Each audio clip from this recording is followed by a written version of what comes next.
मोदी ने खो दिया जो super power super power super power oxygen नहीं दे पा रहे, काहे के सुपर पावर हो आप? कोई सुपर पावर नहीं है, सुपर पावर नहीं है। साले नंबर के कभी नहीं आता, जब वोट आती है ना 5 साल बाद जब आता है। जैसे कि हम लोग मोदी जी की पॉपुलैरिटी के बारे में तो जानते ही हैं, लेकिन रिसेंटली एक सर्वे की माने तो मोदी जी की पॉपुलैरिटी कम होती गई है टाइम टू टाइम, और लोग अब मोदी जी को ही रीज़न बता रहे हैं इस महामारी का। सेंट्रल गवर्नमेंट या स्टेट गवर्नमेंट जो भी लाभ बनाती है ये सिर्फ आम आदमी के लिए है, किसी नेता पे लागू नहीं होता और किसी गुंडे पे लागू नहीं होता। मैं आपसे पूछता हूँ, कोरोना कब से शुरू हुआ? 1 साल हो गया। 1 साल में जितने भी यहाँ बंदे खड़े हैं किसी की फाइनेंशियली इंक्रीमेंट हुई है? सिर्फ नेता लोगों की हुई है। जब आपने जनता ने आपको 5 साल दिए, जब आपने 5 साल में अच्छा काम किया तो आपको रैली करने की जरूरत ही नहीं है। मनमोहन सिंह जो हमारे प्राइम मिनिस्टर थे वो 10 साल रह के गए हैं, और ये है कि 10 साल में उन्होंने भी किसी भी एक स्टेट में अपना भाषण तक नहीं दिया है। वो भी तो प्रधानमंत्री थे ना, कम बोलते थे लेकिन ज्यादा करते थे, और ये बोलते ज्यादा करते कुछ नहीं है। कोरोना मार दे, कोरोना तो खत्म है। बीजेपी वालों को कोरोना नहीं लगेगा, बीजेपी वालों को कोरोना नहीं लगेगा। उन्हें तो वरदान प्राप्त है ब्रह्मा जी से। हमारा बेटा हमारे वहाँ बंगाल में नहीं था, दो गज की दूरी। मोदी के खिलाफ कौन सा चैनल बोलता बताओ आप? रैलियां तो बकवास है, ये तो दुनिया को दिखाने वाली। जनता ने आपको 5 साल दिए, जब आपने 5 साल में अच्छा काम किया तो आपको रैली करने की जरूरत ही नहीं। तो जानते हैं इस महामारी का जिम्मेदार कौन है। फरवरी 21 के लास्ट में कोविड केसेस 11,000 पर डे पर आ गए थे। पूरे देश में कोविड से लोग डरे हुए थे, और कहीं ना कहीं लोग भी पालन कर रहे थे कोविड के रूल्स का, और कहीं तक देश सुधरने लगा था कि हाँ अब कोविड का डर कम होता जा रहा है। और तब इंडियन मीडिया और इंडियन गवर्नमेंट दोनों ने कहा कि हाँ हम लोग कोविड से जीत गए हैं, हमें कोविड से डरने की इतनी ज़रूरत नहीं है। तभी एक न्यूज़ आती है कि इंडियन इलेक्शन अथॉरिटीज़ ने 5 स्टेट्स में पोलिंग स्टार्ट करवा दी है, जो कि वो पोलिंग 824 सीट्स पर होनी थी। इन 5 स्टेट्स की टोटल पॉपुलेशन 186 मिलियन है।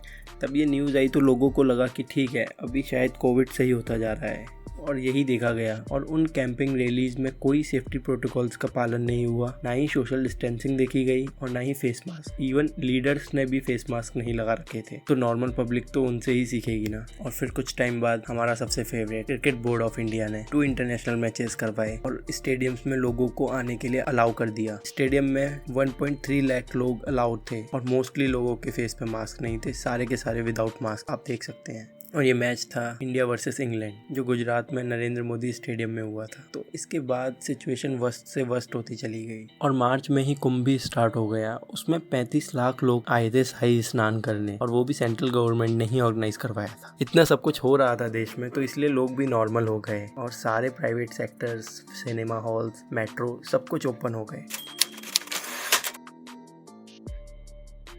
डेली केसेस जो 11,000 हो गए थे, वो आधे से भी कम महीने में 9 गुना से इंक्रीज हुए थे, 9 गुना से बढ़ गए थे वो अप्रैल स्टार्टिंग तक। और 4 अप्रैल को 1 लाख प्लस केसेस आना स्टार्ट हो गए थे। और 4 अप्रैल के बाद 11 अप्रैल को सैटरडे को इंडिया के टॉप केसेस थे 2.7 लाख केसेस थे पर डे के। और इतनी बड़ी हाइक देखकर गवर्नमेंट और नॉर्मल लोग एकदम सब परेशान हो गए, और तब इंडिया का मेडिकल इंफ्रास्ट्रक्चर भी कोलैप्स होने लगा। ऑक्सीजन की शॉर्टेज होने लगी, रेमडेसिविर जो दवाई डॉक्टर्स ने सजेस्ट की थी उसकी भी ब्लैक मार्केटिंग स्टार्ट हो गई थी।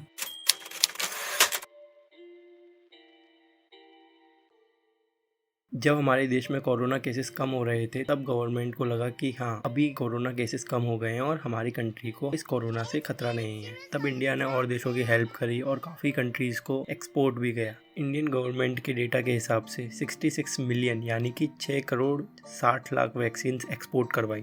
और उस टाइम इंडिया के खुद के पास 2.5 मिलियन वैक्सीन्स थी हेल्थ मिनिस्ट्री के पास। इस पे काफ़ी लोगों ने ये भी कहा कि जब हमारे खुद के पास वैक्सीन्स नहीं है, हमारे लोग खुद वैक्सीनेट नहीं हुए हैं, आप बाहर एक्सपोर्ट कैसे कर सकते हैं। इवन कंट्री इस टाइम पर बिजनेस कर रही थी, और यहाँ तक कि IMF और वर्ल्ड बैंक ने तो ये भी कह दिया था कि इस साल 2021 और 22 में इंडियन GDP 12% से इंक्रीज हो रही है। तब सारे लोग ये सोच रहे थे कि इंडिया के सारे सेक्टर्स बंद हैं, लॉकडाउन लगा हुआ है, इवन इंडिया में लोगों को डेली वेजेस नहीं मिल रहे थे, और GDP इतनी स्पीड से ऊपर कैसे जा रही थी। इंडिया ने 66 मिलियन यानी कि 6 करोड़ 60 लाख वैक्सीन एक्सपोर्ट की थे। इंडियन गवर्नमेंट ने फरवरी 21 तक 338 करोड़ रुपए वैक्सीन एक्सपोर्ट से कमाए थे। और मोदी गवर्नमेंट ने, जो हमारी सेंट्रल गवर्नमेंट है, उसने 13 कंट्रीज को फ्री में 64 लाख वैक्सीन गिफ्ट की थी एज अ फ्रेंड। ये अच्छी बात है, लेकिन उस टाइम नहीं, तब अपने ही देश में कमी हो। मैं आपको उन 13 कंट्रीज के नाम दिखा देता हूँ, आप देख सकते हैं। आपको बिजनेस करना है, बिल्कुल करिए।